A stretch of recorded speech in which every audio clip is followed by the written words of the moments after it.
Hi hello ಎಲ್ರಿಗೂ ನಮಸ್ಕಾರ. Rocking star Yash ಅವರ ಟಾಕ್ಸಿಕ್ ಸಿನಿಮಾದ ಟೀಸರ್ ಆಲ್ರೆಡಿ ರಿಲೀಸ್ ಆಗಿ ಸಿಕ್ಕಾಪಟ್ಟೆ ಸೌಂಡ್ ಮಾಡ್ತಾ ಇದೆ. ಇದು ನಿಮ್ಮೆಲ್ರಿಗೂ ಗೊತ್ತು. ಆದ್ರೆ ಈಗ ಇದರಲ್ಲಿರುವಂತ 4 ಇಂಟ್ರೆಸ್ಟಿಂಗ್ ಫ್ಯಾಕ್ಟ್ಸ್ ಯಾವ್ದು ಅಂತ ಮಾತಾಡೋಣ. ಅದಕ್ಕೂ ಮುಂಚೆ ನೀವೇನಾದ್ರೂ ನನ್ನ ಚಾನಲ್ಗೆ ಸಬ್ಸ್ಕ್ರೈಬ್ ಆಗಿಲ್ಲ ಅಂದ್ರೆ ಸಬ್ಸ್ಕ್ರೈಬ್ ಆಗಿ, ಹಾಗೆ ಒಂದು ಲೈಕ್ ಮಾಡಿ ಸಪೋರ್ಟ್ ಮಾಡಿ. ಮೊದಲನೆಯ ಇಂಟ್ರೆಸ್ಟಿಂಗ್ ಫ್ಯಾಕ್ಟ್ ಏನು ಅಂತಂದ್ರೆ, ಇಂಟ್ರೊಡ್ಯೂಸಿಂಗ್ ರಾಯಾ ಟೀಸರ್ ಅಲ್ಲಿ ಯಶ್ ಅವರು ಕಾರಿಂದ ಔಟ್ಸೈಡ್ ಬರ್ಬೇಕಾದ್ರೆ ತೋರಿಸಿರುವಂತ ಬಾಡಿ.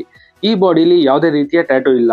ಆದ್ರೆ ಇದಕ್ಕೂ ಮುಂಚೆ ರಿಲೀಸ್ ಆದಂತ 100 Days to Toxic ಅನ್ನೋ ಪೋಸ್ಟರ್ ಅಲ್ಲಿ ಟ್ಯಾಟೂ ಇದೆ. ಸೊ ಇಂಟ್ರೆಸ್ಟಿಂಗ್ ಏನಪ್ಪಾ ಅಂತಂದ್ರೆ, ಇಂಟ್ರೊಡ್ಯೂಸಿಂಗ್ ರಾಯಾ ಬಂದು ಫಸ್ಟ್ ಆಫ್ ಆಲ್ ಬರುವಂತ ಸೀನ್ ಅಂಡ್ ಪೋಸ್ಟರ್ ಅಲ್ಲಿ ತೋರಿಸಿರುವಂತ ಬಾಡಿ ಬಂದು ಸೆಕೆಂಡ್ ಆಫ್ ಆಲ್ ಬರುವಂತ ಸೀನ್ ಆಗಿದೆಯಾ ಅನ್ನೋದು ಫಸ್ಟ್ ಫ್ಯಾಕ್ಟ್. ಇನ್ನು ಎರಡನೆಯ ಫ್ಯಾಕ್ಟ್ ಏನು ಅಂತಂದ್ರೆ, ಟಾಕ್ಸಿಕ್ ಟೀಮ್ ಇಂದ ರಿಲೀಸ್ ಆದಂತ ಎಲ್ಲಾ ಹೀರೋಯಿನ್ಸ್ ಪೋಸ್ಟರ್ ಅಲ್ಲಿ ಅವರ ನೇಮ್ ಮತ್ತೆ ಅವರ ಫಿಲಂ ಕ್ಯಾರೆಕ್ಟರ್ ನೇಮ್ ನ ರಿವೀಲ್ ಮಾಡಿದ್ದಾರೆ. ಸೊ 5 ಜನ ಹೀರೋಯಿನ್ಸ್ ನೇಮ್ ಅಲ್ಲಿ ಎಲ್ರದ್ದು ಇಂಗ್ಲಿಷ್ ನೇಮ್ ಅಲ್ಲಿ ಇದೆ. ಆದ್ರೆ ನಯನತಾರ ಅವ್ರದ್ದು ಮಾತ್ರ ಇಂಡಿಯನ್ ನೇಮ್, ಅಂದ್ರೆ ಗಂಗಾ ಅನ್ನೋ ನೇಮ್ ಆಗಿದೆ. ಸೊ ಇದರಲ್ಲಿ ಯಶ್ ಮತ್ತೆ ಇವ್ರದ್ದು ಮಾತ್ರನೇ ಇಂಡಿಯನ್ ನೇಮ್ ಆಗಿರೋದ್ರಿಂದ ಇಲ್ಲಿ ಇನ್ನೂ ಒಂದು ಕ್ಯೂರಿಯಸ್ ಉಟ್ಕೊಳ್ಳುತ್ತೆ. ಅದೇನಪ್ಪಾ ಅಂತಂದ್ರೆ, ಇದು ಇಂಡಿಯಾದಲ್ಲಿ ನಡೆಯುವಂತ ಸಿನಿಮಾನ ಅಥವಾ ಫಾರಿನ್ ಅಲ್ಲಿ ನಡೆಯುವಂತ ಸಿನಿಮಾನ ಅಂತ. ಮೂರನೆಯ ಫ್ಯಾಕ್ಟ್ ಏನಪ್ಪಾ ಅಂತಂದ್ರೆ, ಆಲ್ರೆಡಿ ನಾನು ಹೇಳಿರೋ ಹಾಗೆ ಎಲ್ಲಾ ಹೀರೋಯಿನ್ಸ್ ಪೋಸ್ಟರ್ ನ 1 by 1 ರಿವೀಲ್ ಮಾಡ್ಬೇಕಾದ್ರೆ ಒಂದು ಆರ್ಡರ್ ಫಾರ್ಮೆಟ್ ನ ಫಾಲೋ ಮಾಡಿದ್ದಾರೆ.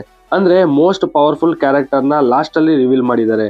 ಇನ್ನು ಇದರಲ್ಲಿ ಲೇಡಿ ವಿಲ್ಲನ್ ಅಂತ ಹೇಳ್ತಾ ಇರೋದ್ರಿಂದ ಅಂಡ್ ರುಕ್ಮಿಣಿ ವಸಂತ್ ಅವರ ಪೋಸ್ಟರ್ ನ ಲಾಸ್ಟ್ ಅಲ್ಲಿ ರಿಲೀಸ್ ಮಾಡಿರೋದ್ರಿಂದ ಇವರು ಕೂಡ ಒನ್ ಆಫ್ ದ ವಿಲ್ಲನ್ ಅನ್ನೋದು. ಇನ್ನು the most interesting fourth fact ಏನಪ್ಪಾ ಅಂತಂದ್ರೆ, ಯಶ್ ಅವರ ಟಾಕ್ಸಿಕ್ ಫಿಲಂ ಇಂದ ಲೀಕ್ ಆದಂತ ಫೋಟೋ ಒಂದರಲ್ಲಿ ಯಶ್ ಅವ್ರಿಗೆ 6 ಪ್ಯಾಕ್ ಅಲ್ಲಿ ಕಾಣಿಸ್ಕೊಂಡಿದ್ದಾರೆ.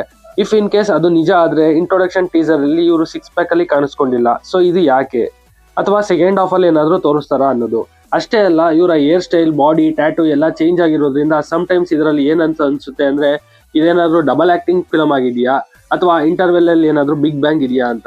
ಅದಷ್ಟೇ ಅಲ್ಲ, ಇದರಲ್ಲಿ 5 ಜನ ಹೀರೋಯಿನ್ಸ್ ಇರೋದಕ್ಕೆ ಯಶ್ ಅವರ ಬಾಡಿ ಮೇಲೆ ಆಗಿರುವಂತ ಗಾಯಗಳೇನು, ಯಶ್ ಅವ್ರು ಯಾಕೆ ಈ ತರ ಲುಕ್ ಅಲ್ಲಿ ಕಾಣಿಸ್ಕೊಂಡಿದ್ದಾರೆ, ಮತ್ತೆ ಅವರ ಪ್ಲೇ ಬೈ ಕ್ಯಾರೆಕ್ಟರ್ ಏನಕ್ಕೆ ಇದರಲ್ಲಿ ಪ್ಲೇ ಮಾಡ್ತಿದ್ದಾರೆ, ಇದೆಲ್ಲವೂ ಕೂಡ ಒಂದೊಂದು ಇಂಟ್ರೆಸ್ಟಿಂಗ್ ಫ್ಯಾಕ್ಟ್ಸ್ ಆಗಿದೆ. ಇದಿಷ್ಟು ನನ್ಗೆ ಯಶ್ ಅವರ ಬರ್ತ್ಡೇಗೆ ರಿಲೀಸ್ ಆದಂತ ಟೀಸರ್ಸ್ ಅಂಡ್ ಪೋಸ್ಟರ್ಸ್ ಇಂದ ಇಂಟ್ರೆಸ್ಟಿಂಗ್ ಅಂತ ಅನ್ಸಿದ್ದು. ಇನ್ನು ಟ್ರೈಲರ್ ರಿಲೀಸ್ ಆದ್ರೆ ಹೇಗಿರುತ್ತೆ ನೋಡ್ಬೇಕು. ನಿಮ್ಗೆ ಈ ಇಂಟ್ರೆಸ್ಟಿಂಗ್ ಫ್ಯಾಕ್ಟ್ಸ್ ಏನ್ ಅನ್ನಿಸ್ತು ಅಂಡ್ ನಿಮ್ಗೆ ಬೇರೆ ಯಾವ್ದಾದ್ರು ಇಂಟ್ರೆಸ್ಟಿಂಗ್ ಫ್ಯಾಕ್ಟ್ ಅಂತ ಅನಿಸಿದ್ಯಾ, ಕಮೆಂಟ್ ಮಾಡಿ ಅಂತ ಹೇಳ್ತಾ ನನ್ನ ಈ ವಿಡಿಯೋನ ಕ್ಲೋಸ್ ಮಾಡ್ತಾ ಇದ್ದೀನಿ. ನಿಮ್ಗೆ ಈ ವಿಡಿಯೋ ಇಷ್ಟ ಆಗಿದ್ರೆ ಲೈಕ್ ಮಾಡಿ, ಶೇರ್ ಮಾಡಿ, ಸಬ್ಸ್ಕ್ರೈಬ್ ಮಾಡಿ, ಸಪೋರ್ಟ್ ಮಾಡಿ. Thanks for watching this.